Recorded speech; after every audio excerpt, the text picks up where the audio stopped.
Assalamualaikum warahmatullahi wabarakatuh. Halo everyone, balik lagi dengan Iin di sini. Hari ini saya akan membahas materi tentang Departemen Sinematografi, Departemen Artistik, pada produksi, dan pasca produksi. Mari kita bahas dari Departemen Sinematografi terlebih dahulu ya teman-teman. Nah, di Departemen Sinematografi ini bertanggung jawab atas semua aspek visual dalam produksi film. Ini mencangkup pengambilan gambar, pencahayaan, dan komposisi untuk menyampaikan cerita secara efektif. Cinematographer atau Director of Photography bekerja sama dengan sutradara untuk menginterpretasikan skenario ke dalam bentuk visual, memilih kamera, lensa, dan teknik pencahayaan yang sesuai. Selain itu, mereka juga mengatur tim kamera dan memastikan kontinuitas visual selama produksi. Seorang sinematografer bertanggung jawab atas hasil fotografi karena sinematografi adalah seni dan teknologi fotografi bergerak. Untuk itu, sudah menjadi keharusan bagi sinematografer memiliki pemahaman serta terampil dalam fotografi. Selain itu, seorang sinematografer juga harus dibekali dengan kompetensi. Yang pertama itu ada pengetahuan seni dan teknologi imajinasi bergerak. Yang kedua, fotografi meliputi pengetahuan cahaya dan warna, pengetahuan lensa, teknologi dan mekanisme kamera, dan alat pendukungnya, media rekam, serta pengolahan imajinasi sesuai kualitas. Yang ketiga ada bahasa visual, konsep mood dan look atau karakter imaji, makna pembingkaian yang terdiri dari komposisi, sudut pengambilan, jenis shoot, gerak pembingkaian, makna cahaya, warna, pengadeganan, dan berpikir kesinambungan editing dalam setiap adegan. Yang keempat, tata kelola produksi teknologi sinema maupun penyiaran atau broadcast. Yang kelima ada keterampilan. Yang keenam, memilih peralatan sesuai konsep visual cerita.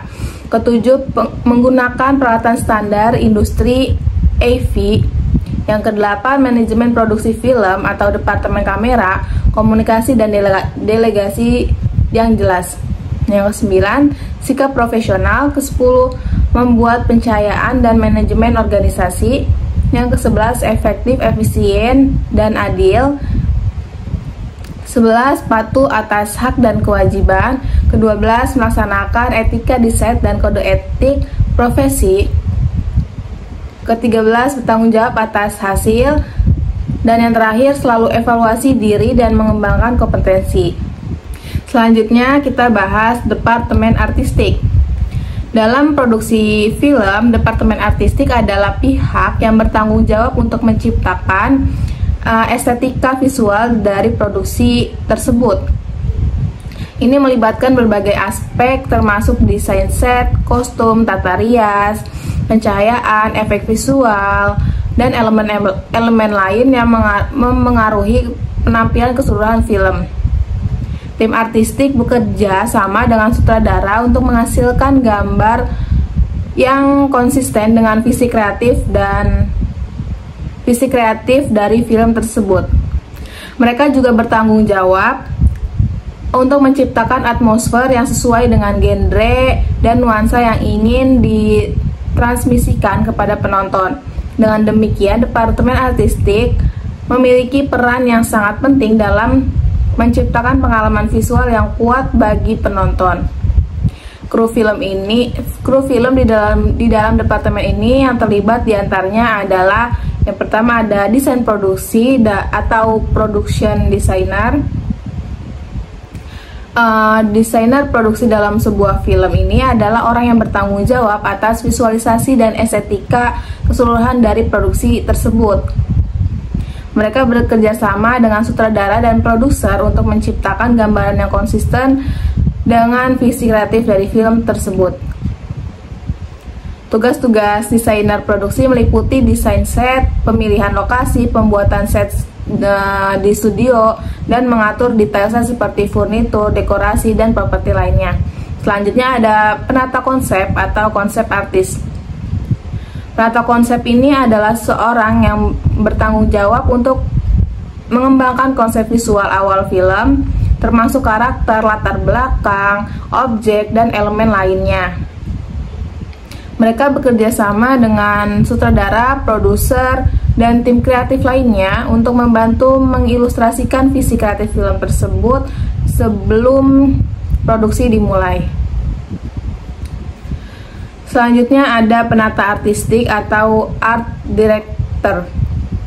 Penata artistik ini adalah kru film yang bertanggung jawab atas desain visual keseluruhan, bekerja langsung dengan sutradara dan produser untuk mengembangkan konsep artistik yang sesuai dengan visi keseluruhan film, memimpin tim artistik, mengatur set, properti, dan dekorasi, serta mengelola anggaran artistik.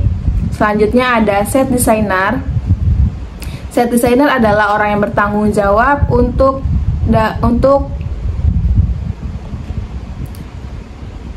Selanjutnya, set designer. Set designer adalah orang yang bertanggung jawab dalam industri film dan televisi untuk mengatur dan menyusun elemen-elemen dekoratif di dalam set untuk menciptakan tampilan yang sesuai dengan visi artistik tersebut. Mereka bekerja di bawah arahan penata artistik atau art director untuk memastikan bahwa set terlihat autentik dan konsisten dengan periode waktu, lokasi, dan karakter yang diinginkan. Selanjutnya ada set dresser.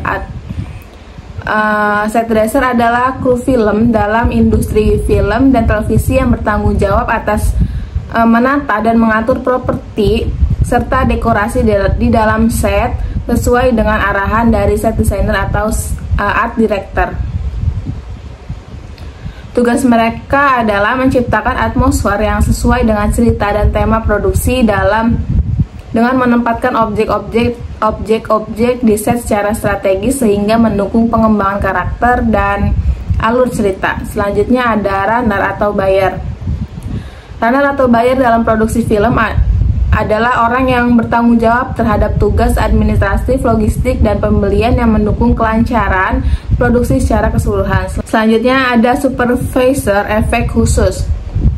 Special effect supervisor adalah profesional yang bertanggung jawab atas perencanaan, pengembangan, dan pelaksanaan efek khusus dalam produksi film. Bekerja sama dengan tim kreatif untuk memilih teknik dan bahan yang sesuai mengkoordinasikan dengan tim produksi, memastikan pengawasan selama produksi, manajemen anggaran, pengawasan post produksi, serta terlibat dalam pengembangan teknologi baru. Selanjutnya ada supervisor visual effect. Supervisor visual effect adalah kru film yang bertanggung jawab atas pengawasan dan koordinasi efek visual dalam produksi film atau proyek lainnya, bekerja sama dengan tim kreatif untuk memastikan bahwa efek visual terintegrasi dengan baik ke dalam gambar akhir atau memenuhi visi artistik yang diinginkan. Selanjutnya, materi tentang praproduksi, produksi, dan pasca produksi. Yang pertama itu praproduksi terlebih dahulu ya teman-teman. Tahap praproduksi adalah proses persiapan hal-hal yang menyangkut semua hal sebelum proses produksi sebuah film. Praproduksi merupakan tahap kegiatan perencanaan produksi film yang akan dibuat. Dalam tahap praproduksi akan melakukan perekrutan tim atau kru produksi yang sudah dipilih.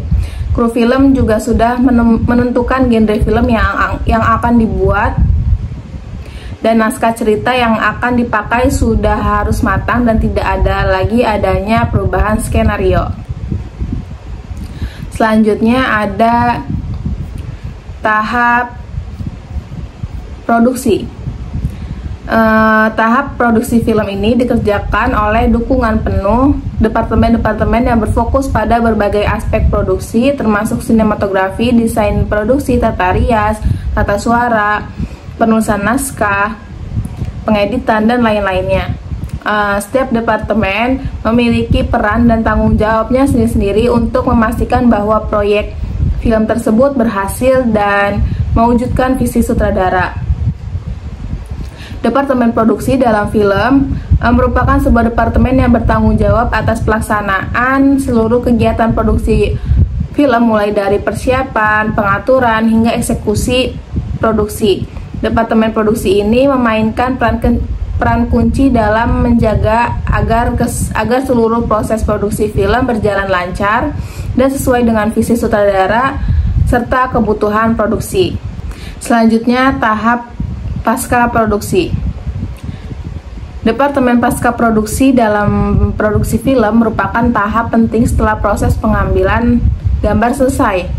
Departemen ini bertanggung jawab atas berbagai aspek termasuk pengeditan, efek visual, desain suara, musik, dan pasca produksi ini meliputi proses penyuntingan gambar atau editing, penambahan efek visual khusus, penyesuaian dan penyuntingan suara, serta integrasi musik untuk menciptakan pengalaman audiovisual yang kohesif. Selain itu, departemen ini juga bisa melibatkan penyebaran film seperti pemasaran, distribusi, dan promosi. Tujuannya adalah untuk menyempurnakan film sehingga siap untuk ditayangkan kepada penonton. Mungkin itu saja penjelasan saya hari ini. Kurang lebihnya mohon maaf. Wassalamualaikum warahmatullahi wabarakatuh. Bye bye. See you next video.